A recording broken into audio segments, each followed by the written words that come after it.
Notre dernier conférencier du jour a été pilote d'hélicoptère embarqué, il a été commandant de la flottille, il a été pacha de la base aéronavale de Hyères et la suite de sa carrière, il amène au sein de Babcock France. Il s'agit de Frédéric Barbe, qui est directeur des contrats H160 pour Babcock International France Aviation. Le H160, il va nous expliquer ce que c'est, mais c'est le tout nouvel hélicoptère dont les premières opérations de maintenance viennent de se dérouler. Et c'était même la réalisation d'une première visite mondiale. Ça s'est passé juste à côté de chez nous. Quels sont les facteurs clés de réussite? Frédéric, vous avez la parole pour 10 minutes. Merci beaucoup. Il me revient le terrifiant honneur de clôturer à 12h15, le vendredi du deuxième jour. Vous avez faim, vous êtes fatigué. Je vais vous réveiller, j'espère. Merci beaucoup Agnès Laville pour votre intervention de rappel au sens du job d'engineering et du job de maintenancier. J'ai beaucoup apprécié, d'autant que j'ai la chance de travailler dans une entreprise dont, à défaut d'être très écologique, transforme du kérosène non seulement en bruit, mais en sécurité.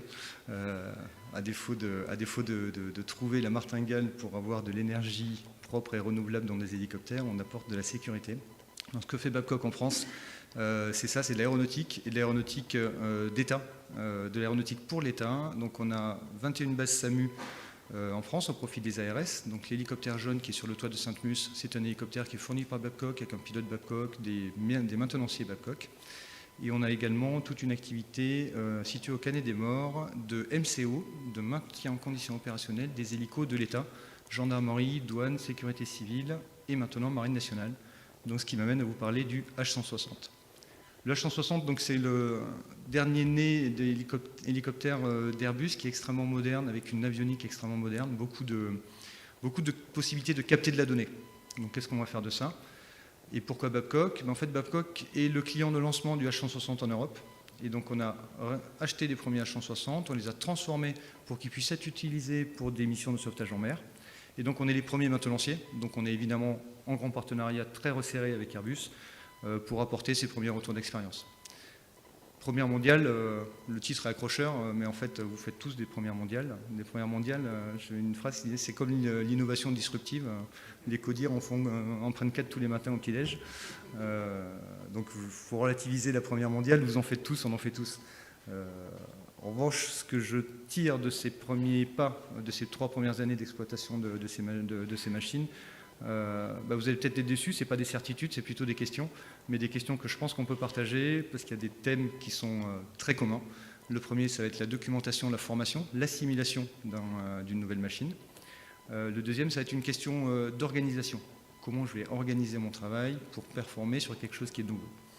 Et la troisième interrogation que je souhaite partager, elle porte sur les compétences, avec un espèce de grand écart entre l'imaginaire collectif de machines très modernes et donc de besoin d'experts de l'électronique et des systèmes, et puis la réalité qui est de réparer de la ferraille.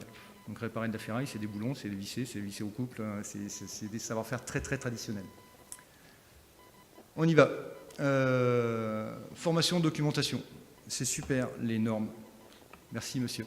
C'est super de s'imposer, d'avoir des documentations lisibles. C'est super d'avoir des choses qui se rapprochent de plus en plus de jeux vidéo et qui parlent aux jeunes qu'on recrute aujourd'hui. On a effectivement des documentations qui sont extrêmement lisibles, extrêmement ludiques. En revanche, est-ce qu'on est dans le jeu vidéo ou dans l'escape game? Des fois, j'ai l'impression d'être dans l'escape game.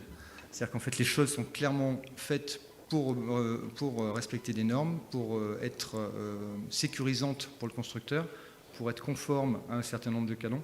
En revanche, elles sont très rarement pensées pour le maintenancier. Et donc mes maintenanciers se retrouvent régulièrement avec 250 pages ouvertes pour une tâche qui est un petit peu complexe, parce qu'en fait on fait des appels à d'autres fiches, qui appellent d'autres fiches, qui appellent d'autres fiches, et donc en fait la multiplicité des fiches fait qu'on perd un petit peu son latin. Donc appel à projet pour l'ISEN, simplifiez-moi ça, à partir de la doc Airbus Hélico, comme vous voulez, je prends un stagiaire de chez vous. On a un vrai sujet là, entre la simplicité apparente, l'assimilation facile, et puis la réalité du job du maintenancier. La deuxième grande question que me pose tout ça, c'est quelle organisation on met en place, qu'est-ce qu'on fait? Là, on a assumé un parti pris dans cette opération qui était le départ à l'aventure, oui mais non. Il y avait un petit peu trop de pression, un petit peu trop d'enjeux et d'intérêt pour tout le monde à performer quand même. Donc on a assumé un surpilotage.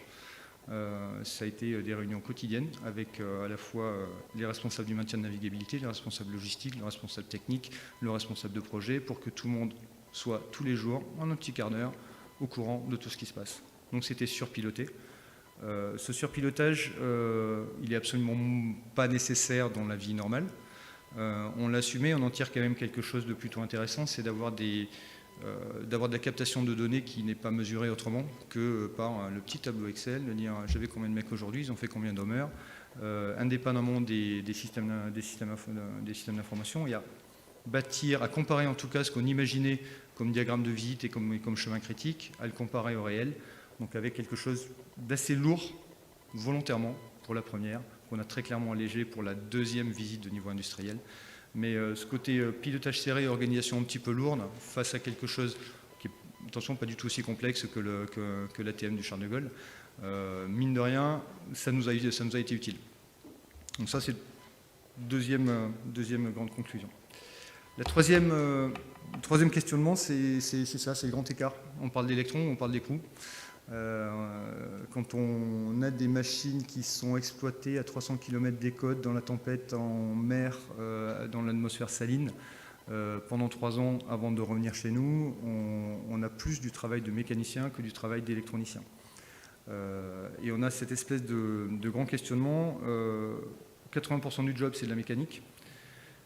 Mes électroniciens, qu'on appelle avioniques dans le monde aéronautique, 80% de leur temps, ils vont aider leurs copains mécaniciens. Parce que finalement, mon système électronique, aujourd'hui, il est tellement bien conçu que quand je le mets sur on, il fait son power-in built-in, il fait ses autotests, il me dit tout va bien. Et si tout va pas bien, de toute façon, Airbus me dit tu changes la boîte. Donc en fait, il a un job qui est assez basique, changer la boîte. Un job quotidien qui consiste à gratter du PR pour faire les protections anti-corrosion. Et pourtant, à la fin des fins, quand on rebranche, là, c'est le sapin de Noël, et là, j'ai besoin d'un vrai expert. Et il n'y a que lui. Donc, je vais avoir besoin d'un expert de l'électronique systémier, des systèmes embarqués, qui va faire le cœur de son job pendant 5% de son temps. Difficile à vendre. C'est vraiment difficile à vendre. J'ai pas la martingale. J'ai la chance d'avoir des avioniciens qui sont plutôt accros à leur boulot, accros au sens qu'il y a derrière, et donc qui trouvent du sens et qui n'ont pas de difficulté à faire du travail de mécanicien ou à faire du travail aussi ancillaire et bête que gratter des joints et refaire des joints. N'empêche que leur vrai cœur de compétences, il faut les nourrir à côté. Donc régulièrement, on les envoie sur d'autres chantiers apporter leur expertise. Parce que plus la machine est moderne et bien faite, moins j'ai besoin en termes de temps et de calendrier de cette expertise, mais par contre j'en ai toujours besoin. Et seulement 5% du temps, il y a un vrai sujet. Il y a un vrai sujet également sur la complexité, on pourra en parler, parce qu'après je vais être coupé, on pourra en parler après le déjeuner pour ceux qui souhaitent passer sur notre stand Babcock S7, c'est ça, pour parler de maintenance non prédictive, d'amélioration de la maintenance curative par la détection, par le traitement de données. J'ai bien reçu la leçon d'hier de Lydia Lunchenko. C'est pas du tout de la maintenance prédictive qu'on fait, c'est pas de l'IA. En revanche, notre réseau de capteurs permet d'accumuler de la donnée pour améliorer notre manière de traiter le curatif.